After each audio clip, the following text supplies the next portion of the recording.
Welcome back to 1psc.com. 1st to 3rd February 2022. A must-read articles for every aspirant. 1st February में article है vaccination से related, okay, and supreme court के कुछ cases हैं जो कि कॉन्स्टिट्यूशनल बेंचेस ने अभी पेंडिंग रखे हैं उससे रिलेटेड। 2nd और 3rd फरवरी के articles mostly related to budget and their analysis, right. इसमें काफी नई चीजें और कॉन्सेप्ट्स आपको सीखने को मिलेंगे। आप डिस्क्रिप्शन पे दिए हुए हमारे लिंक पे क्लिक कर सकते हैं फॉर फ्री कंटेंट। www.1psc.com पे ये कंटेंट आपको फ्रीली अवेलेबल मिलेगा, right. So it's a free initiative for everyone, so please subscribe this channel for our hard work and for our dedication towards free education. Thank you so much. Subscribe this channel and let's start with the 1st February 2022. 1st February 2022 cover करेंगे, उनकी हम लोग detailed analysis पढ़ेंगे। First, the case for vaccinating children against कोविड-19। The second is a hazy picture on employment in India. Third is the supreme failure, right. This is related to the Supreme Court, this is related to the employment condition in India, right. This is related to the vaccination, okay. And the fourth article, the mind and the state of रशिया's president. इस article का link मैं आपको description में दे रहा हूं। ये हमने already इसका पर्सपेक्टिव और इसका डिटेल्ड एनालिसिस हमने कवर किया है 28 टू 30 जनवरी 2022 में। इन तीन आर्टिकल्स के बाद हम लोग 2 फरवरी और 3 फरवरी जो कि बजट से मेनली एसोसिएटेड है, हम लोग उनकी एनालिसिस अच्छे से देखेंगे। तो आइए स्टार्ट करते हैं अपना 1 फरवरी के articles. Now let's come to the very first article of the 1 February 2022। इसका टाइटल है the case for vaccinating children against कोविड-19। अब इस आर्टिकल की थीम क्या है? इस आर्टिकल की थीम ये है, जो कोविड-19 वैक्सीनेशन है वो सारे बच्चों को प्रोवाइड करवाना गवर्नमेंट की रिस्पॉन्सिबिलिटी ही नहीं जबकि एक ह्यूमैनिटेरियन प्रायोरिटी भी है, ओके। तो ह्यूमैनिटेरियन प्रायोरिटी पे ये आर्टिकल जस्टिफाइड है। ये बेस है कि गवर्नमेंट की एक ह्यूमैनिटेरियन प्रायोरिटी है कि वो जितने भी बच्चे हैं, whether they are associated with certain disease or not, whether they are healthy or they are associated with certain disease, it's the humanitarian priority of the government to provide COVID-19 vaccination to all of them. तो इस article को अगर हम लोग पढ़ें तो हमें काफी अच्छी जस्टिफिकेशंस देखने को मिलेंगी। There is a general misconception that vaccination ought to be reserved against disease that cause death in large number. एक misconception है कि उन adults को या उन बच्चों को वैक्सीनेशन नहीं प्रोवाइड करनी है जो कि किसी ना किसी डिजीज के साथ लिंक्ड है, लेकिन अल्टीमेटली हो ये रहा है कि उसी वजह से काफी सारे जो डेथ्स हैं वो हमें देखने को मिल रही हैं। COVID-19 is generally a mild disease in large majority of healthy young children infected with SARS-CoV-2. Okay, it's a mild disease, but अगर हम लोग उन बच्चों को प्रोवाइड नहीं करेंगे जो कि किसी ना किसी डिजीज के साथ एसोसिएटेड हैं तो कॉम्प्लिकेशन जो आफ्टर इन्फेक्शन कॉम्प्लिकेशन जो है वो बढ़ जाएंगी। फॉर एग्जाम्पल इस आर्टिकल में देखें तो इसमें यह देखने को मिला कि कुछ ऐसे हेल्दी बच्चे जो कि कोविड-19 से इन्फेक्ट हुए थे, प्लीज ध्यान से सुनिएगा, कुछ हेल्दी बच्चे जो कि कोविड-19 से इन्फेक्ट हुए थे, उसके बाद कुछ 4 to 6 वीक्स के बाद उनमें मल्टी सिस्टम इन्फ्लेमेटरी सिंड्रोम देखने को मिला, राइट। उसमें से कुछ बच्चे हॉस्पिटलाइज भी हुए, उसमें से कुछ मॉर्टेलिटी रेट भी देखने को मिला और कुछ बच्चों को हमें इंटेंसिव केयर यूनिट्स में भी रखना पड़ा, ओके। तो इस आर्टिकल में ये कहा गया है कि अगर उन बच्चों को वैक्सीनेशन प्रोवाइड कर दी जाती तो जो सिवियरिटी थी डिजीज की वो कम हो जाती, ओके। तो अब इस आर्टिकल में एक ये लाइन है, however children living with diabetes, chronic heart disease, ठीक है ना, especially with an immunocompromised state, immunocompromised state यानी कि जिनका इम्यून सिस्टम इतना रिस्पॉन्सिव नहीं है, राइट, वो बच्चे जब कोविड-19 से जब इन्फेक्ट होते हैं तो जो सिवियरिटी है डिजीज की, राइट, वो बढ़ जाती है up to the extent of mortality. तो हमें अगर उनको वैक्सीनेशन टाइम पे प्रोवाइड कर दी जाए तो जो सिवियरिटी है डिजीज की वो कम हो जाएगी। अब इस आर्टिकल में एक जस्टिफिकेशन दी गई है कि why there is the need to vaccinate children against कोविड-19। तो दो केसेस पे बात हुई है, पहला the case of multi system inflammatory syndrome और दूसरा the case of diabetes, right. तो जैसे कि मैंने आपको बताया कि कुछ हेल्दी बच्चे जिनमें कोविड 19 से इन्फेक्ट होने के बाद मल्टी सिस्टम इन्फ्लेमेटरी सिंड्रोम देखने को मिला, क्योंकि उनको वैक्सीनेशन प्रोवाइड नहीं की गई थी तो उनको मल्टी सिस्टम इन्फ्लेमेटरी सिंड्रोम देखने को मिला just 4 to 6 weeks after Covid 19 infection. ठीक है, तो स्टैटिस्टिक्स ये बताती है कि उनमें से 800 बच्चे जो थे वो हॉस्पिटलाइज हुए, उनमें से 5% का मोर्टेलिटी रेट था और more than half required intensive care and prolonged hospital stay. अब ये जस्टिफाई कैसे हुआ? Because there is a study from US Center for Disease Control and Prevention which states that 91% protective effectiveness of 2 doses of Pfizer mRNA vaccine against MIS in children 12 to 18 years of age। ठीक है, तो Covid 19 vaccination जो है वो prevent कर सकती है multi system inflammatory syndrome. तो एक जस्टिफिकेशन होगी। दूसरी justification the case of diabetes. तो हमारी कंट्री जो है ये ऑलरेडी बर्डन है डायबिटिक बच्चों से। ठीक है ना, पेडियाट्रिक डायबिटिक जो रेशियो है हमारे देश की वो काफी ज्यादा हाई है। तो अब होगा क्या कि जो बच्चे कोविड 19 से इन्फेक्टेड हुए और उनको डायबिटीज भी थी, उनमें सिवियरिटी जो थी डिजीज की वो ज्यादा देखने को मिली। सो अगर हम लोग उनको कोविड 19 वैक्सीनेशन टाइमली प्रोवाइड कर देते तो it will prevent post Covid 19 diabetes. Okay, so deaths of children.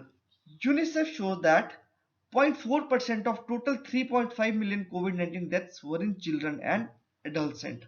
Okay, 0.4%। अगर 3.5 मिलियन डेथ्स हुई हैं तो 0.4% जो थे वो बच्चों की भी डेथ हुई है। In India it is 4% of the total deaths. So according to the experts there will be possibility 6 to 7 fold higher number of deaths।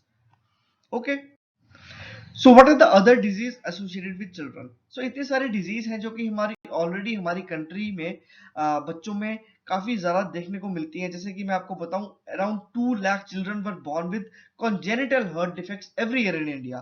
New cases of cancer in children are about 50,000 per year. Neurological disorders है, according to United Nations 40 million in India are disabled due to various disease, among whom over 7% are children. India has the second highest number of obese children in the world. The burden of childhood nephrotic syndrome annually is about 1,40,000. Sickle cell disease जो कि usually tribal population में India में prominently देखने को मिलती है। So according to the Indian Society for Primary immune Deficiency over million children have primary immune deficiency disease. तो हमारी कंट्री बहुत ज्यादा पेडियाट्रिक डिजीज से बर्डन है।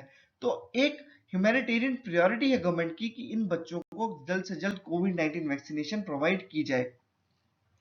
तो अगर हम इसका कंक्लूजन देखें तो गवर्नमेंट को step by step eligibility criteria जो है वैक्सीनेशन का उसको लोअर करना चाहिए। ठीक है, प्रॉपर और स्पीडी ट्रायल्स को इंप्लीमेंट करके हमें वैक्सीनेशन प्रोसेस को हर एज ग्रुप में लगवाना चाहिए। ठीक है, ये सिर्फ रिस्पॉन्सिबिलिटी ही नहीं, ये एक ह्यूमैनिटेरियन प्रायोरिटी भी है। Okay, now second important article जो कि कह रहा है a hazy picture on employment in India. इसका थीम है द ट्रेंड, कोई भी ऐसा ट्रेंड या ऐसी कर्व जो ये बता सके कि हमारी कंट्री की जो एम्प्लॉयमेंट है उसका ट्रेंड कैसा है, उसका पैटर्न कैसा है, whether it is growing at a consistent rate और decreasing at a consistent rate, ऐसा कोई भी ऐसा पैटर्न नहीं है। ओके, सो अगर हम लोग बैकग्राउंड देखें तो दो इंपॉर्टेंट इंडिकेटर्स हैं जो इकोनॉमी की स्ट्रक्चरल इंफॉर्मेशन को इंडिकेट करते हैं। पहला रेट ऑफ ग्रोथ और दूसरा structural composition of output and workforce. अब रेट ऑफ ग्रोथ क्या, जैसे कि हमारा जीडीपी, जीवीए, ये जो है कंसिस्टेंट पैटर्न्स हैं जो रेट ऑफ ग्रोथ को इंडिकेट करते हैं। लाइक और इवन आफ्टर 1991 एलपीजी रिफॉर्म्स के बाद ये जीडीपी, जीवीए ये काफी कंसिस्टेंट पैटर्न्स शो करने लगे हैं। लेकिन जो ट्रेंड्स हैं एम्प्लॉयमेंट के उसमें कोई भी क्लियर या कंसिस्टेंट पैटर्न हमें देखने को नहीं मिलता है। इसका ये मतलब है कि एम्प्लॉयमेंट अपॉर्चुनिटीज जो है हमारी कंट्री में वो काफी इनकंसिस्टेंट है। ओके, तो इसके स्टैटिस्टिक्स देखने से पहले मैं ये बताऊंगा कि जीवीए है क्या, जीवीए एट कांस्टेंट प्राइसेस है क्या। तो ये एक ऐसा इंडिकेटर है जो कि हमारी कंट्री की ग्रोथ मेजर करता है। ठीक है, ये सेक्टर स्पेसिफिक ग्रोथ मेजर करता है। फॉर एग्जांपल, अगर हमारी एक केक की दुकान है और एक केक को बनाने की एक केक की कॉस्ट 100 रुपीज है, लेकिन उस केक को बनाने की कॉस्ट ₹70 आती है। उस ₹70 में लेबर फोर्स, उस ₹70 में जो भी रॉ मटेरियल यूज होता है वो सभी आती है। तो अल्टीमेटली प्रॉफिट कितना हुआ? ₹30। तो ₹30 जो है वो हमारा जीवीए है at constant prices. Okay, so what GVA measures? GVA number reveals the contribution made by any particular sector to the economic profit. Okay, तो अगर हम लोग GVA की बात करें तो 4.27% जो कि हमारे कंट्री का ग्रॉस वैल्यू एडेड था, जो कि इकोनॉमिक रिफॉर्म से पहले था, और अब है 6.58%। ओके, तो there is a constant increase, there is a constant pattern of increase in the GVA of our country, right. और अगर हम लोग एग्रीकल्चर की बात करें तो एग्रीकल्चर का शेयर जो है वो भी हमारी कंट्री में थ्रू जीवीए हम लोग देख सकते हैं। There is a steady decline in the share of agriculture from 30% in 1991 to 18% in 2019-20, right. And there is a steady increase in the share of non-agricultural output in total economic output. तो अगर agriculture का share कम हो रहा है, study decrease हो रहा है, तो बाकी जो नॉन एग्रीकल्चरल एक्टिविटीज है उसका जो शेयर है वो इंक्रीज हो रहा है। तो we can see the pattern clearly. Okay, so what is periodic labour force survey? So periodic labour force survey ये कहता है कि there is a wide variations in the employment patterns in India. Why? Due to economical, sociological and technological factors. For example, एक industry लगती है और labour laws की वजह से वो काफी ऑटोमेशन लाती है अपनी इंडस्ट्री में, तो उससे होता क्या है कि कई सारे लेबर्स की जो जॉब है वो चली जाती है, लेकिन उनको रिप्लेस करते हैं कई सारे ऐसे इंजीनियर्स जो कि टेक्नोलॉजिकली साउंड होते हैं और उस रोबोट्स को ऑपरेट करते हैं। और अल्टीमेटली हुआ क्या कि जो एम्प्लॉयमेंट थी वो डिस्प्लेस हुई, लेबर फोर्स मैन्युफैक्चरिंग में गया, लेबर फोर्स किसी और सेक्टर में गया, और जो एजुकेटेड लेबर फोर्स थी वो इंडस्ट्री में घुसी। तो काफी सारी वेरिएशंस है हमारी कंट्री के एम्प्लॉयमेंट पैटर्न्स को लेके। Okay, so what is worker to population ratio? अब वर्कर टू पॉपुलेशन रेशियो है क्या? ये एक परसेंटेज है जो कि बताती है कि the percentage of employed person in the population. This ratio depicts the percentage of employed person in the population. So India का जो पॉपुलेशन ग्रोथ रेट है वो हम सबको पता है कि वो कम हो गया। अगर हम 1950 या 60s की बात करें तब 2.11% था, और अब 2021 में इट्स ओनली 0.97%। तो इंडिया का जो पॉपुलेशन ग्रोथ रेट है वो कम हो गया है, जबकि इंडिया का जो वर्कर टू पॉपुलेशन रेशियो है, जो परसेंटेज ऑफ एम्प्लॉयड पर्सन है पॉपुलेशन में, वो इंक्रीज हो रहा है। Okay, so in 2004-5 there was decline in the worker to population ratio, लेकिन अगर हम लोग 2017 से 2020 की बात करें, there is a study increase in the worker to population ratio. So employment has increase at a much faster rate than the growth in population. Okay, तो growth जो है हमारे पॉपुलेशन की वो काफी कम हो गई है, लेकिन जो एम्प्लॉयमेंट है वो बढ़ रही है। तो आगे हम ये देखेंगे कि क्यों अनएम्प्लॉयमेंट कंट्री में ज्यादा है। सो पार्टिसिपेशन ऑफ वुमेन वर्कफोर्स। अब वुमेन वर्कफोर्स जो रेशियो है वो इंक्रीज हो गई है 2017 से 2020 तक, from 17.5 to 24%। There is an annual increase of 70% of women workforce annual. और ये जो परसेंटेज इंक्रीज है ये रूरल वुमेन में ज्यादा देखने को मिलती है as compared to urban women. हमने देखा कि रूरल वुमेन जो है वो काफी ज्यादा लेबर इंटेंसिव जॉब्स में काफी ज्यादा ऑक्यूपाइड रहती हैं। तो जो जो वुमेन वर्कफोर्स है वो रूरल एरियाज में ज्यादा है as compared to urban areas. So unemployment rate in the female labour force in rural areas is lower than the male labour force. It is opposite in the urban area. तो urban area में क्या होता है कि women labour force जो है वो ज्यादा अनएम्प्लॉयड है as compared to men labour force, but this is the opposite condition we can see in rural areas. So female labor force participation rate in rural area is 33% higher rate in urban areas. Okay, why? Because there is less gender discrimination in informal jobs. Okay, और informal jobs ज्यादा कहाँ होती है? हमारे rural areas में। हमने already एक इनफॉर्मेलिटी जो है, इनफॉर्मेलिटी इन इंडियन इकोनॉमिक सेक्टर, हमने इसमें ऑलरेडी एक आर्टिकल कवर कर रखा है। अब पीरियोडिक लेबर फोर्स सर्वे के जो अनएम्प्लॉयमेंट पैटर्न्स हैं, जो डेटा जो अनएम्प्लॉयमेंट पैटर्न्स को रिफ्लेक्ट कर रहा है, उसका क्रक्स हम लोग इस स्लाइड में आपको ये समझने की जरूरत है कि हमारी कंट्रीज में जॉब्स इंक्रीज हो रही हैं और साथ में अनएम्प्लॉयमेंट भी इंक्रीज हो रही है। ऐसा क्यों? क्योंकि जॉब सीकर्स इंक्रीज हो रहे हैं, राइट? यहाँ पे अनएम्प्लॉयमेंट भी इंक्रीज हो रही है और साथ में जॉब्स भी इंक्रीज हो रहे हैं। क्यों? क्योंकि यहाँ पे जॉब सीकर्स इंक्रीज हो रहे हैं। हम सबको पता है कि India is at a demographic advantage.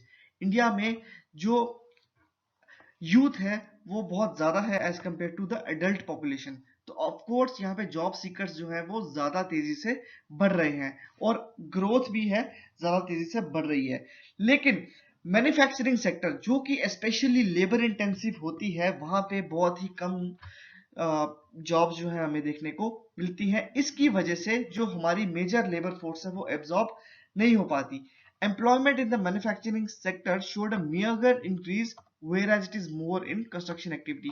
Construction activity एक ऐसा सेक्टर है जहां पे लेबर फोर्स बहुत ज्यादा एब्जॉर्ब हो जाती है because most of the construction activity is involve in informal sector, but manufacturing sector is involve in formal sector. तो इनफॉर्मल सेक्टर जो है हमारी कंट्री में वो ज्यादा लेबर को एब्जॉर्ब करता है as compared to formal sector. Fine. तो अब एग्रीकल्चर अब एग्रीकल्चर की अगर हम लोग बात करें तो बिटवीन 2017 टू 2019, ठीक है ना, many of the labour force is absorbed in the agriculture sector. क्यों? क्योंकि बहुत सारे एग्रीप्रेन्योर्स जैसे कि एंटरप्रेन्योर्स हैं, बहुत सारे एग्रीप्रेन्योर्स नई नई स्टार्टअप स्टार्ट कर रहे हैं एग्रीकल्चर सेक्टर से रिलेटेड। गवर्नमेंट की बहुत सारी स्कीम्स है एग्रीकल्चर से रिलेटेड। तो बहुत सारी लेबर फोर्स जो है आपकी डेट में एग्रीकल्चर सेक्टर में एब्जॉर्ब हो रही है। अब हमारी कंट्री की जो इंडस्ट्री है, जो सर्विस सेक्टर है, वो लेबर को डिस्प्लेस करती है, ठीक है, वो ऑटोमेशन की तरफ जा रही है। क्यों? क्योंकि हमारी कंट्री के लेबर लॉज काफी स्ट्रिक्ट हैं, राइट? तो कैपिटल इंटेंसिव होने के साथ साथ हमारी जो मैन्युफैक्चरिंग इंडस्ट्रीज जो हैं, जो सर्विस सेक्टर हैं, वो साथ साथ में लेबर को भी डिस्प्लेस कर रही हैं by introducing new technologies at different production stages, ठीक है, जैसे कि artificial intelligence, internet of things. इन चीजों की आने की वजह से हुआ क्या कि जो लेबर फोर्स थी वो डिस्प्लेस कर दी गई, ठीक है। अब एक फैक्ट्री जो है जहां पे 100 लोगों की जरूरत होती थी, अब वहां पे सिर्फ 50 लोग काम कर रहे हैं, ठीक है। तो अब जितनी वो लेबर जो अनएम्प्लॉयड हुई, या तो वो कंस्ट्रक्शन एक्टिविटी में जाने लगी या तो वो एग्रीकल्चर एक्टिविटी में जाने लगी वापस। लेकिन यंग लेबर फोर्स जो कि एजुकेटेड है वो कहां जाएगी? वो ही सबसे ज्यादा अनएम्प्लॉयमेंट का हमारे देश में कारण बनी है, क्योंकि वो एग्रीकल्चर सेक्टर उनको एब्जॉर्ब नहीं कर पाता, लेबर इंटेंसिव वो लोग काम नहीं कर पाते, ठीक है। और वो लोग जॉब सर्च करते हैं मैन्युफैक्चरिंग या इंडस्ट्री सेक्टर में, जहां पे नई टेक्नोलॉजी की आने की वजह से कई सारी लेबर फोर्स जो है वो डिस्प्लेस हो रही है। अब इश्यूज कहाँ है? पहला issue, dichotomy between the rising share of increase हो रहा है लेकिन उसमें एम्प्लॉयमेंट शेयर इतना इंक्रीज नहीं हो रहा। क्यों? क्योंकि we are still depending on conventional models of economic growth and development, ठीक है। तो ये जो मॉडल है it shifts the labour force from agriculture to industry. जो हमारा पुराना इकोनॉमिक ग्रोथ मॉडल है वो इस तरीके से बना हुआ है कि जो कि लेबर फोर्स को शिफ्ट करता है एग्रीकल्चर से इंडस्ट्री में। लेकिन अगर हम लोग एग्री सेंट्रिक मॉडल्स बनाते हैं, एग्रीकल्चरल सेंट्रिक मॉडल्स बनाते हैं, कुछ नए इनोवेटिव मॉडल्स बनाते हैं, तो उससे होगा क्या? उससे होगा ये कि जो हमारी लेबर फोर्स है वो एग्रीकल्चरल सेक्टर में ही एब्जॉर्ब हो जाएगी। उनको अच्छे नए रेम्युनरेटिव और सेटिस्फाइंग जॉब्स मिलेंगे एग्रीकल्चर सेक्टर में ही, राइट। और साथ ही साथ में there is also an urgent need to generate much more employment in the manufacturing and service sector also, right? तो इसके लिए गवर्नमेंट को सबसे पहले चेंजेस लाने पड़ेंगे अपने लेबर लॉज में, ठीक है। लेबर लॉज इंडिया के काफी स्ट्रिक्ट हैं जो कि डिस्करेज करते हैं इंडस्ट्री को कि लेबर इंटेंसिव प्रोडक्शन करे। हमारी कंट्री में जितनी भी प्रोडक्शन है वो यूजुअली ऑटोमेशन पे जा रही है, आर्टिफिशियल इंटेलिजेंस के थ्रू वो ऑटोमेशन करती है, ठीक है। वो चाहती नहीं है कि वो लेबर इंटेंसिव रहे, क्योंकि जब जैसे वो लेबर इंटेंसिव इंडस्ट्री बनेगी it has adhere to the labour laws. तो एम्प्लॉयमेंट लिंक प्रोडक्शन स्कीम, जैसे कि production link incentive schemes government ने प्रपोज की, वैसे ही अगर हम लोग एम्प्लॉयमेंट लिंक प्रोडक्शन इंसेंटिव्स देंगे इंडस्ट्रियल यूनिट्स को, तो उससे काफी ज्यादा एम्प्लॉयमेंट जो है वो बढ़ेगी। Special assistance for labour intensive economic activities, तो अगर हम लोग कुछ ऐसा करते हैं जिससे कि हमारे मैन्युफैक्चरिंग सेक्टर, हमारे industrial units labour intensive machinery लगाते हैं या लेबर इंटेंसिव प्रोडक्ट्स बनाते हैं, तो इससे काफी ज्यादा हमारी कंट्री की जो लेबर फोर्स है वो मैन्युफैक्चरिंग या इंडस्ट्रियल सेक्टर में एब्जॉर्ब होगी। और साथ ही साथ में हमें एग्री सेंट्रिक मॉडल्स हमारी गवर्नमेंट को प्रमोट करने चाहिए, जिसकी वजह से काफी ज्यादा एग्रीकल्चरल फोर्स जो है हमारी कंट्री की वो वहीं पे एब्जॉर्ब हो जाए। Now the article with title the supreme failure, तो इस आर्टिकल में ऑथर ये जस्टिफाई कर रहा है कि जितने भी कॉन्स्टिट्यूशनल केसेस हैं हमारे एपेक्स कोर्ट यानी कि सुप्रीम कोर्ट में, उसको टाइमली उन पे जजमेंट जो है वो दे देनी चाहिए, otherwise such judgements will have a serious repercussions on the fundamental rights of citizens and core republican values. Okay, so इसका थीम अगर हम देखेंगे तो इसमें ये है the by failing to decide key constitutional cases in a timely way, right, in a timely, मतलब ये हुआ, it means watchful guardian, it is usually translated as the watchful guardian. तो कीवी जो फ्रेज होता है हमारे लीगल लैंग्वेज में, उसका यूजुअली मतलब होता है ऑन द अलर्ट और आउटलुक। तो अगर हम देखें कि constitutional cases in a timely way, कि काफी सारे केसेस हैं जो कि बहुत देर से पेंडिंग पड़े हैं सुप्रीम कोर्ट में और जिनका रिपरकशन बहुत ज्यादा है ऑन द जनरल पब्लिक, अगर वो टाइमली उन पे जजमेंट नहीं दी गई तो वो हमारी फंडामेंटल राइट्स और कोर रिपब्लिकन वैल्यूज को हार्म करेंगे, right. So in the last few years, the Indian Supreme Court has delivered some judgments of far-reaching consequences, like right to privacy पे एज अ फंडामेंटल राइट्स पे judgement मिल गई, consensual sexual conduct between the adults of the same sex, इस पे भी judgement मिल गई, transgender पे भी judgement मिल गई और ट्रिपल तलाक पे भी जजमेंट मिल गई, राइट। और ऐसे जब जजमेंट्स आती हैं, ये हमारी जो नॉर्मल पब्लिक है, जो पब्लिक है उसमें एक कॉन्फिडेंस बिल्ड करती है रिपब्लिकन वैल्यूज पे, ठीक है, लाइक लिबर्टी, इक्वेलिटी। लेकिन अगर कोई ऐसे केसेस जिन पे जजमेंट नहीं आती है या जजमेंट डिले होती है, such cases will definitely have a serious repercussions on the fundamental rights of citizens and core republican values.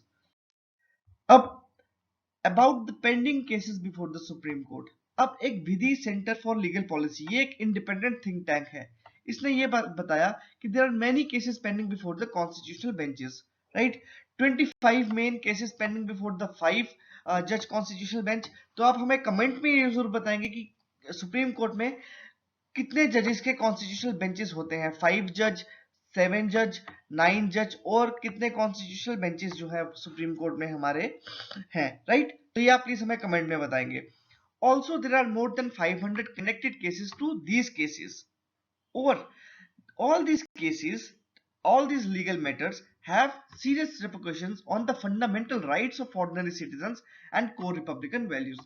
अगर हम लोग कुछ केसेस देखेंगे, कुछ हम लोग एग्जांपल्स लें, तो पहली है challenging constitutionality of citizenship amendment act, जो कि 2019 से केस पेंडिंग है।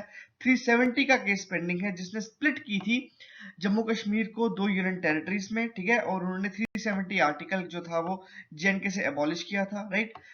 आर्टिकल सॉरी अमेंडमेंट 103, राइट, जो कि इकोनॉमिक वीकर सेक्शंस को 10% रिजर्वेशन देने का दावा कर रहा है, जो उस पर भी कॉन्स्टिट्यूशनल केस है, वो भी पेंडिंग है।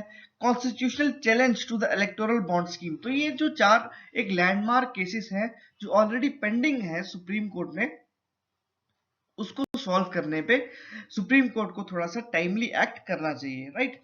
अब एक एग्जांपल है Vivek Narayan Sharma versus Union of India case, ये केस डीमोनेटाइजेशन से रिलेटेड है, ओके। क्यों? क्योंकि according to the Reserve Bank of India demonetisation went horribly wrong because more than 99% of the cash came back to the banking system, और Supreme Court ने इस केस को सुना भी नहीं सिंस सितंबर 2 2019। What is the way forward? So, according to Granville Assent, Indian Constitution, cornerstone of a nation, right? According to him, the Supreme Court is custodian of the equality under the law, and law lies at the heart of the constitutional democracy. Okay, so unless the court strives in every possible way to ensure that the constitution, the law applies fairly to all the citizens, right? The court can not be said to have fulfil its custodial responsibility. तो court को ये देखना है कि according to the constitution the law applies fairly to all the citizens. Okay, अब एक line है यहाँ पे, the court should perform its constitutional duty of being a formidable counterforce to brute majoritarianism. तो ये आप अगर जो पॉलिटिकल साइंस के स्टूडेंट्स हैं, आप ऐसे आप इस लाइन को अपने आंसर में लिख सकते हैं, बट जनरल स्टडीज में स्पेशली पॉलिटी के या गवर्नेंस के क्वेश्चन में आप इस लाइन को अवॉइड करेंगे, राइट। अब ये 3 लाइन जरूर आप आंसर राइटिंग में लिख सकते हैं। The court should fulfil its custodial responsibility by making sure that law applies fairly to all citizens. Very nice point. It should also make sure to deliver the judgements in a time bound manner. ये भी बहुत अच्छा point है। The court of judicial review is critical to democracy and should be exercised assiduously, matlab with great care and perseverance. So these 3 lines are very important when you are writing a question related to the delayed judgments या supreme court या judicial review पे question आता है, तो ये lines तीनों काफी important हैं। Now February 2nd 2022, तो इसमें हम लोग 3 articles cover करेंगे। पहला, okay, second is a betrayal of the social sector when it needs help। ये आर्टिकल जो है इसमें सिर्फ बजट एस्टिमेट्स और रिवाइज्ड एस्टिमेट्स के ऊपर बात की गई है, तो ये काफी डेटा बेस्ड आर्टिकल है, तो हमें इस पे फोकस करने की जरूरत नहीं है। ओके, ये आर्टिकल हम ऑलरेडी अपने मेन सेक्शन में कवर करेंगे और ये आर्टिकल भी हम लोग कवर करेंगे अपने मेन सेक्शन में। A bold effort at public investment led growth. तो 2 आर्टिकल्स हैं जिन पे हमें काफी फोकस करना है, जिससे हमें कंटेंट मिलेगा, वो ये दोनों हैं, one this one and second is betrayal of the social sector where it needs help. तो पहला, a betrayal of the social sector when it needs help. तो इस आर्टिकल से हमें ये पता चलता है कि ये जो बजट आया है इसमें एम्प्लॉयमेंट सेंटर्ड और इंक्लूसिव ग्रोथ के ऊपर कम फोकस हुआ है अकॉर्डिंग टू दिस आर्टिकल, और गवर्नमेंट को प्रायोरिटाइज करना चाहिए सोशल सेक्टर को, राइट, ताकि जो इनकी पॉलिसीज हैं, जो इनके बजट एलोकेशन है, वो एम्प्लॉयमेंट सेंट्रिक हो और ग्रोथ भी डिसेंट्रलाइज्ड हो। ओके, तो इसका थीम पे अगर हम लोग बात करेंगे, the government seems to have prioritised meeting its fiscal deficit targets rather than using this opportunity to signal a path of employment centred and inclusive growth. अब सोशल सेक्टर पे क्यों आर्टिकल आ रहे हैं इतने ज्यादा, क्यों? Because India ranks 131 out of 189 when it comes to HDI and 101 out of 116 when it comes to global hunger index। ठीक है, these two are based on the social sectors, right? This reflects the poor quality of life, human capital or human development in the country। क्योंकि pandemic जो था, pandemic ने हमारी country पे severe impact डाला when it comes to the health, when it comes to education, when it comes to the food security, और सबसे ज्यादा किस पे इंपैक्ट डाला? Poor and the informal sector workers. हमने देखा था पेंडेमिक के टाइम पे कि इनफॉर्मल सेक्टर बहुत ही बुरी तरीके से हैम्पर हुआ था। Okay, so according to the Oxfam's Inequality Kills report and the ICE 360 survey, the recovery in the economic growth is K-shaped। अब K-shaped recovery क्या बोलती है? K-shaped recovery ये कहती है कि poorer sections of the society are decreasing, ठीक है, while those richer sections are increasing। जो इनकी इनकम्स हैं poorer section की, वो डिक्रीज हो रही है और रिचर सेक्शन की जो है वो इंक्रीज हो रही है। तो ये के शेप्ड रिकवरी है, ये के शेप्ड रिकवरी। जब इकोनॉमी के शेप्ड रिकवर होती है तो इसका ये मतलब है कि पुअर सेक्शंस की इनकम कम हो रही है और जो रिचर सेक्शंस हैं इनकी इनकम ज्यादा हो रही है। The country has been experiencing increasing inequality over the last couple of decades। Increasing inequality means poorer becomes poor and rich becomes richer। तो ये increasing inequality का मतलब है। Further, the period after 2016 has also seen stagnant real wages and increasing unemployment। Fine।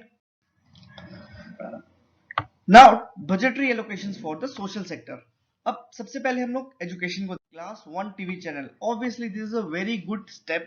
अगर हम लोग deeply इसको understand करें, it's a very good step, क्योंकि डिजिटल डिवाइड जो कि हमें पेंडेमिक के टाइम पे देखने को मिला कि डिजिटल डिवाइड बहुत ज्यादा है when it comes to rural and urban India.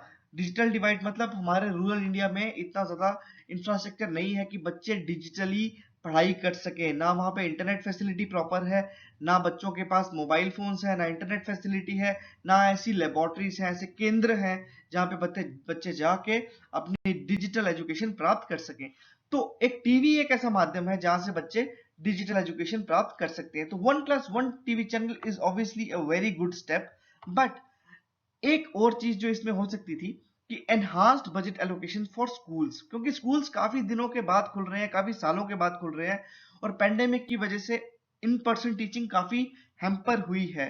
ठीक है, तो स्कूल के इंफ्रास्ट्रक्चर को बढ़ाने के लिए, टीचर वैकेंसीज को फुलफिल करने के लिए, डिजिटल गैप को फुलफिल करने के लिए थोड़ा सा बजट एलोकेशन जो है वो इस स्कूल में, स्कूल एजुकेशन को थोड़ा सा ज्यादा मिलना चाहिए था। Fine. Let's see public health. Up overall budget for the Department of Health and Family Welfare has gone up by only 16% over the budget estimate for 2001 and 22. By including water and sanitation in the budget for health, there is an increase being shown in health spending as a proportion of the GDP. तो इस बार water और sanitation को भी health budget में डाला गया है, और ये दिखाया गया है कि हेल्थ का बजट काफी ज्यादा जो है वो एलोकेट हुआ है। लेकिन जो प्रॉपर हेल्थ बजट है, जो हमारे primary health centres, community health centres, जो इन पे बजट एलोकेशन है वो काफी ही कम है, राइट। इस बजट में जल जीवन मिशन के बारे में बात की गई, और जल जीवन मिशन जो कि department of water and sanitation का जो एक मिशन है, उसको भी काफी ज्यादा बजट एलोकेशन की गई। और इन दो चीजों से, वाटर और सैनिटेशन के बजट को जब हेल्थ के बजट में डाला गया, तो अल्टीमेटली ये पता चला कि हेल्थ का बजट जो है वो काफी ज्यादा है, बट जो स्पेसिफिक हेल्थ का बजट है वो कम है। Now PDS system. अब पेंडेमिक के टाइम पे, लॉकडाउन के टाइम पे हमने ये देखा कि PDS system, public distribution system ने एक लाइफलाइन की तरह काम किया है हर घर में फूड प्रोवाइड करने के लिए। Food grains for house hold should have sufficient food grains. Okay, अब जो पीडीएस सिस्टम है ये आता है नेशनल फूड सिक्योरिटी एक्ट के अंडर, और एनएफएसए एक्ट जो है 60% पॉपुलेशन हमारी कवर करता है हमारे देश की। लेकिन इसी के साथ में एडिशनल फ्री फूड गेन्स भी प्रोवाइड किए गए अंडर प्रधानमंत्री गरीब कल्याण अन्न योजना। अब इस स्कीम की काफी ज्यादा इंपॉर्टेंस है हमारी कंट्री के लिए when it comes to social security measures. लेकिन इस साल इस बजट में इस स्कीम को कोई भी एक्सटेंशन प्रोवाइड नहीं किया गया। तो ये इस आर्टिकल में लिखा गया है कि there is no plan to extend the Pradhan Mantri Garib कल्याण अन्न योजना, जो कि होना चाहिए था। Many other important schemes such as सक्षम anganwadi, maternity entitlements and social security pensions, इसको भी जो पिछले साल एलोकेशन थी वही इस साल भी इसको सेम एलोकेशन रखी गई। So there are certain criticism. तो इस आर्टिकल में ये लिखा गया है, on the whole the budget has once again betrayed, while this is perhaps a time when it needs the most support. Okay, क्योंकि जो रिसोर्स एलोकेट किए गए हैं काफी क्रूशियल गवर्नमेंट स्कीम्स को, जो कि हेल्थ से रिलेटेड है, एजुकेशन से रिलेटेड है, न्यूट्रिशन से रिलेटेड है, या तो एलोकेशन स्टैग्नेंट रही या तो काफी कम रही। ओके, अब वर्ल्ड सोशल प्रोटेक्शन रिपोर्ट 2022 ने ये कहा कि इंडिया में जो सोशल प्रोटेक्शन स्कीम्स पे जो फंडिंग है वो 1.4% है जीडीपी की। Okay, which is much below than the low mid income countries. Low mid income countries की 2.5 है, इंडिया की 1.4% excluding health sector. Health sector में मैंने आपको बताया कि काफी इस बार अच्छी एलोकेशन हुई है। क्यों? क्योंकि इसमें वाटर और सैनिटेशन मेजर्स को भी इंक्लूड किया गया है।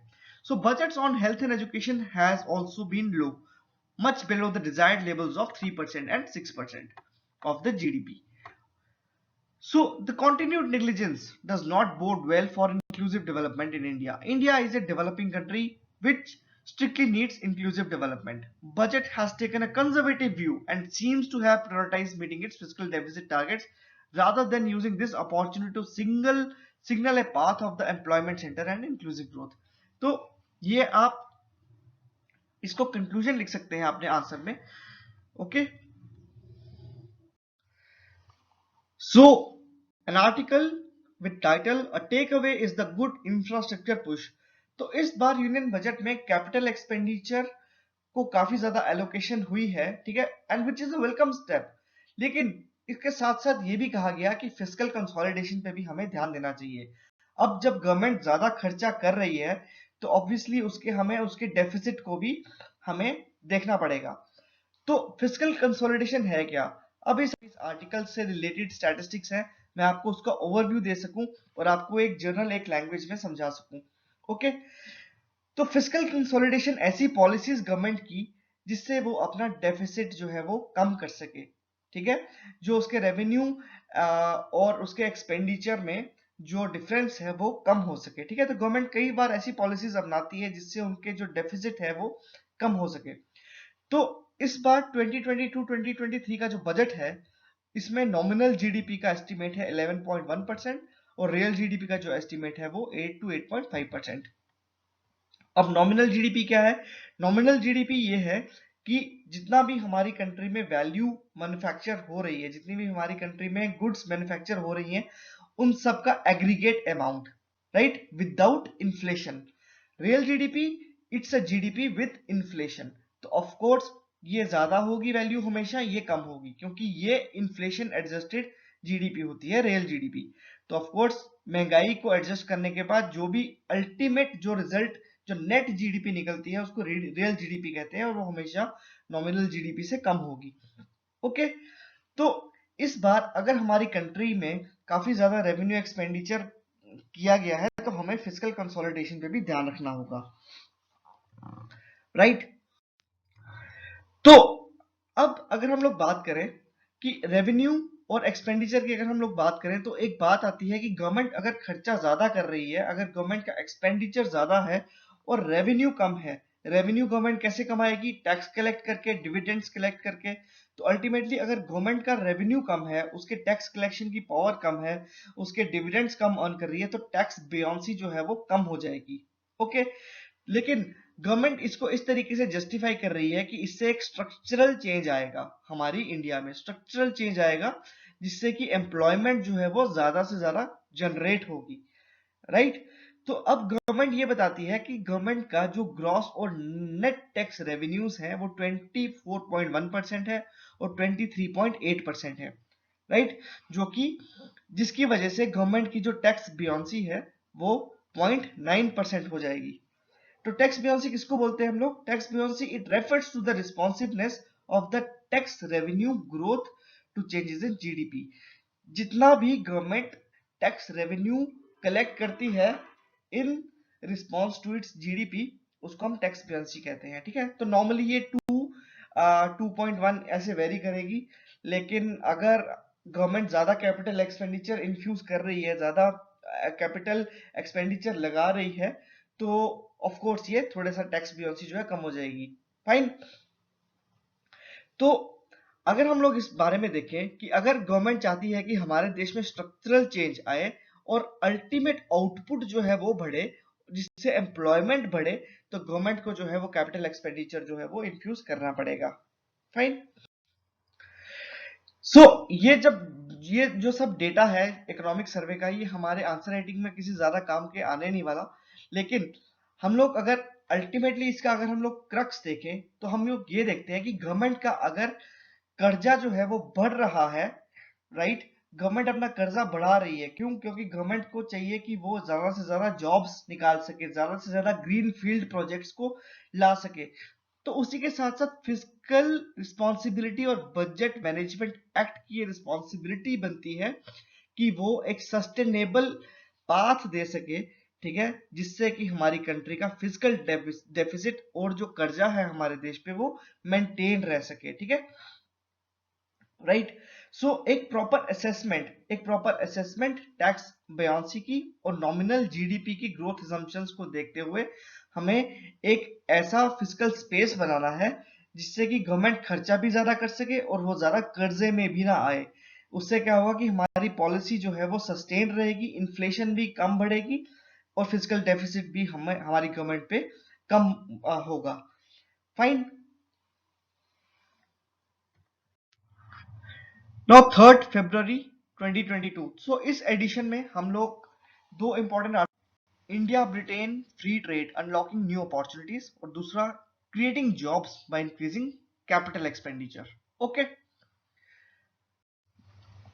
सो inking India Britain free trade which will unlock new opportunities. तो फ्री ट्रेड एग्रीमेंट एक ऐसा एग्रीमेंट है दोनों कंट्रीज के बीच में, जहां पे दोनों कंट्रीज के शेयर्ड विजन को फुलफिल किया जाता है, राइट। उनके बायलेटरल ट्रेड को इंक्रीज किया जाता है, उनके टैरिफ्स और नॉन टैरिफ्स बैरियर को रिमूव करके public people to people relations को इंक्रीज किया जाता है, स्टार्टअप्स के लिए एक अच्छी पॉलिसीज बनाई जाती हैं, इंडस्ट्रीज के लिए अच्छी पॉलिसीज बनाई जाती हैं, दोनों कंट्री के ट्रेड को म्यूचुअल बेनिफिट कैसे मिले उस पर बात की जाती है। Fine. So FTA is a win win situation for both countries.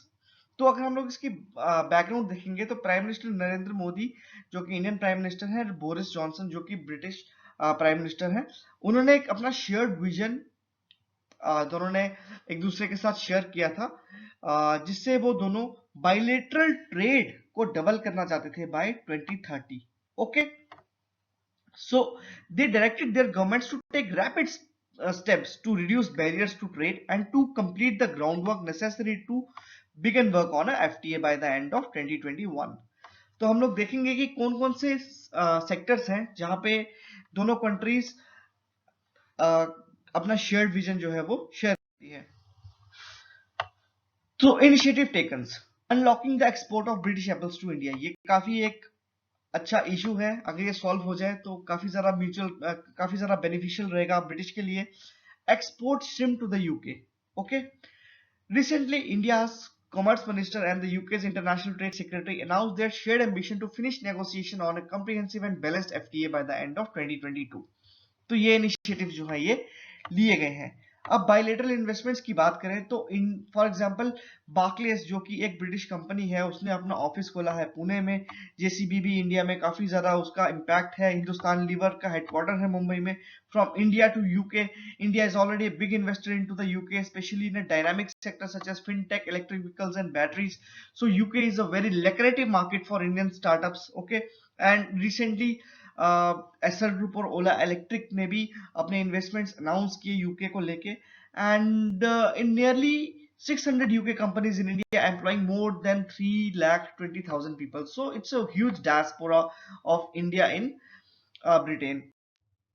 So benefit from FTA to both the countries. India has an extraordinary opportunity to transform its economic and society for the next 30 years as it hits its demographic sweet spot। तो जैसे हमने पिछले article में भी देखा था, journal में देखा था कि जर्मनी भी इंडो पैसिफिक अपनी जब इंडो पैसिफिक पॉलिसी बना रही है, जब वो इंडो पैसिफिक रीजन में इन्वेस्ट करने की सोच रही है, तो उसने इंडिया को ही सेंटर प्लेस पे अपना रखा है। तो India is at a very great demographic sweet spot. India has a huge young population. Okay, so Indo Pacific region जहां पे वर्ल्ड के 50% जहां पे लोग रहते हैं, and 50% of the global economic growth is produced। So it's a very demographically it's a very important region for UK as well। Freer trade with the UK with the help through greater access to highly open and competitive market, offering valuable opportunities for India's booming companies। For example, giving Bangalore startups direct access to London's capital market। तो ये काफी ज्यादा beneficial रहेगा अगर ये FTA में अगर ये एग्रीमेंट साइन हो जाता है कि जो भी स्टार्टअप्स हैं इंडिया के उनको डायरेक्ट एक्सेस दिया जाए लंदन की कैपिटल मार्केट का। तो for example diversifying supply chain market, जिससे कि एप्पल का इंडिया में इंपोर्ट होना और श्रिम्प का एक्सपोर्ट होना, इससे क्या होगा कि दोनों जो क्रॉस बॉर्डर कंट्रीज हैं इनमें काफी ज्यादा जो बायलेटरल ट्रेड है वो बढ़ जाएगा। Lower barriers coupled with greater regulatory certainty would incentivize new small and medium-sized enterprises to export their goods and services। Indian and British consumers see improvements in the variety and affordability of the products। So both countries, if have a shared vision, will definitely and benefit to everyone। So what is the way forward? FTA would mark a new way of working between the UK and India। It gives a new framework within which the two countries can grow and flourish together, putting the colonial economic relationship where it belongs। There are opportunities for both countries to build a future। Okay. Now article creating jobs by increasing capital expenditure। Okay, तो इस article का जो theme है वो ये कहता है कि कैपिटल एक्सपेंडिचर तो इंडियन गवर्नमेंट इस बार काफी ज्यादा प्रोजेक्ट कर रही है, लेकिन इसके साथ काफी ज्यादा लिमिटेड। ठीक है, the thirst on capital expenditure is laudable but it comes with some risks and risks. Okay, तो अगर हम लोग इस आर्टिकल की बैकग्राउंड पे बात करें तो ये है कि इंटरनेशनल लेवल ऑर्गेनाइजेशन का डेटा सजेस्ट करता है हमें कि एम्प्लॉयमेंट टू पॉपुलेशन रेशियो जो है इंडिया की डिक्लाइन हो रही है। यानी कि मैंने आपको पिछले आर्टिकल में भी बताया था कि जस्ट बिकॉज कि जॉब सीकर्स बढ़ रहे हैं तो हमारी कंट्री में एम्प्लॉयमेंट टू पॉपुलेशन रेशियो जो है वो भी कम हो रही है। ठीक है, अभी ज्यादा अनएम्प्लॉयमेंट इसलिए है क्योंकि जॉब सीकर्स जो है वो बढ़ रहे हैं। तो in 2020 it was 52% in Bangladesh, 63% in China and 73% in Vietnam, जबकि इंडिया में अभी 43% है, right, employment to population ratio. और वुमेन वर्कफोर्स भी इंडिया में just 20% of the Indian women workforce India में है, जबकि 30 to 70% वर्कफोर्स जो है ये बाकी कंट्रीज में है। ठीक है, और centre for monitoring Indian economy data ये बताता है कि across manufacturing and services, India lost nearly 1 crore jobs between December 2016 and 2021. तो जॉब लॉस इंडिया में काफी है।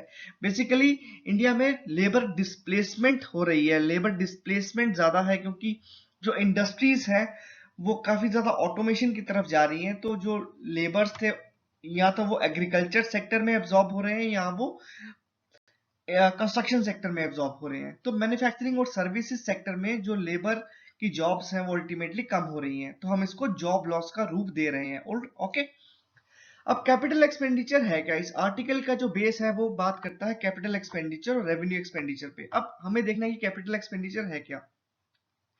तो ये एक ऐसा एक्सपेंडिचर है, एक्सपेंडिचर मतलब खर्चा, तो जो भी गवर्नमेंट खर्चा करती है किसी एसेट को बनाने के लिए या अपनी लायबिलिटी को रिड्यूस करने के लिए, उसको हम कैपिटल एक्सपेंडिचर बोलते हैं। ठीक है, कोई भी ऐसा खर्चा जो कि एक नया एसेट क्रिएट कर रही है उसको हम लोग कैपिटल एक्सपेंडिचर कहेंगे। रेवेन्यू एक्सपेंडिचर, रेवेन्यू एक्सपेंडिचर एक ऐसा खर्चा है सरकार का जो कि ना कि कोई एसेट क्रिएट कर रहा है ना ही कोई लायबिलिटी रिड्यूस कर रहा है। तो इस बजट में हमने ये देखा कि गवर्नमेंट जो है वो कैपिटल एक्सपेंडिचर ज्यादा प्रोजेक्ट किया है और रेवेन्यू एक्सपेंडिचर जो है वो कम प्रोजेक्ट किया है, तो ultimately it's a good thing. Okay, tax collections की अगर हम लोग बात करें तो जो कंट्रोलर जनरल ऑफ अकाउंट्स है वो ये कहता है कि गवर्नमेंट की जो इनकम थी वो थी 17.3 लाख करोड़। ओके, और जो पूरे साल का बजट है वो है 17.9 लाख करोड़। तो पिछले साल की जो गवर्नमेंट की इनकम थी फ्रॉम टैक्सेस एंड डिविडेंड्स वो थी 17.3 लाख करोड़, और गवर्नमेंट का जो इस साल का बजट है वो है 17.9 लाख करोड़। अब इतना इनकम हुआ, उसके फैक्टर्स क्या थे? जैसे कि जीएसटी कलेक्शन। ठीक है, ऑर्गेनाइज्ड सेक्टर में इंडिया में काफी बढ़ोतरी हुई, फॉर्मलाइजेशन में काफी बढ़ोतरी हुई। जब फॉर्मलाइज्ड होती है इकोनॉमी तो गवर्नमेंट की टैक्स कलेक्शन भी ज्यादा होती है। और साथ में जो लास्ट ईयर का बजट था वो काफी ज्यादा कंजर्वेटिव था, राइट। तो अगर हम लोग ये देखें कि इस बार गवर्नमेंट का जो एक्सपेंडिचर है वो भी बढ़ने वाला है। क्यों? क्योंकि फूड एंड फर्टिलाइजर सब्सिडीज भी प्रोवाइड करनी है गवर्नमेंट ने मनरेगा के तहत भी ज्यादा बजट एलोकेशन की है, राइट। और एयर इंडिया जैसी जो कि हमारे इंडिया में स्ट्रेस्ड एसेट्स थे उनकी भी बुक्स जो है वो क्लीन अप करनी है। इवन की एमटीएनएल, बीएसएनएल, एयर इंडिया ये काफी गवर्नमेंट पे बर्डन है, राइट। तो इनकी बुक्स को क्लीन अप करने के लिए इंडिया का जो खर्चा है वो ज्यादा होता है। फाइन।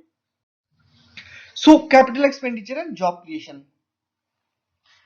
तो कैपिटल एक्सपेंडिचर, तो प्रोडक्टिव कैपिटल एक्सपेंडिचर जो कि एसेट्स क्रिएट करते हैं वो 24% हायर एलोकेशन है इंडिया की इस बार। ओके, तो इस साल के बजट में कैपिटल एक्सपेंडिचर या ऐसी इन्वेस्टमेंट्स जो कि प्रोडक्टिव कैपिटल क्रिएट कर रहे हैं, जो कि प्रोडक्टिव कैपिटल क्रिएट कर रहे हैं, उनकी एलोकेशन 24% हायर है।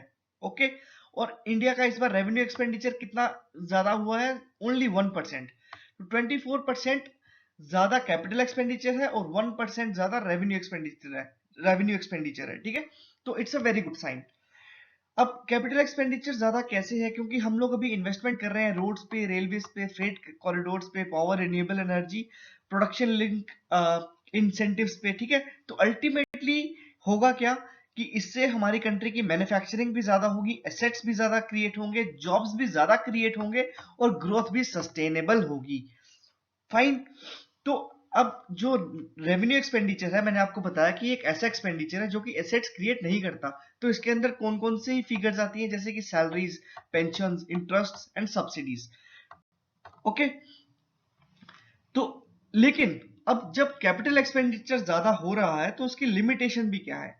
तो जितना भी कैपिटल एक्सपेंडिचर हो रहा है वो सारा ग्रीनफील्ड इन्वेस्टमेंट नहीं है। ग्रीनफील्ड मतलब कि जो कि स्क्रैच से इन्वेस्टमेंट्स होती हैं। तो जैसे मैंने आपको बताया कि एयर इंडिया की बुक्स क्लीन अप करनी है गवर्नमेंट ने, ठीक है, नेशनल हाईवे अथॉरिटी की बुक्स क्लीन अप करनी है, बीएसएनएल की बुक्स क्लीन अप करनी है।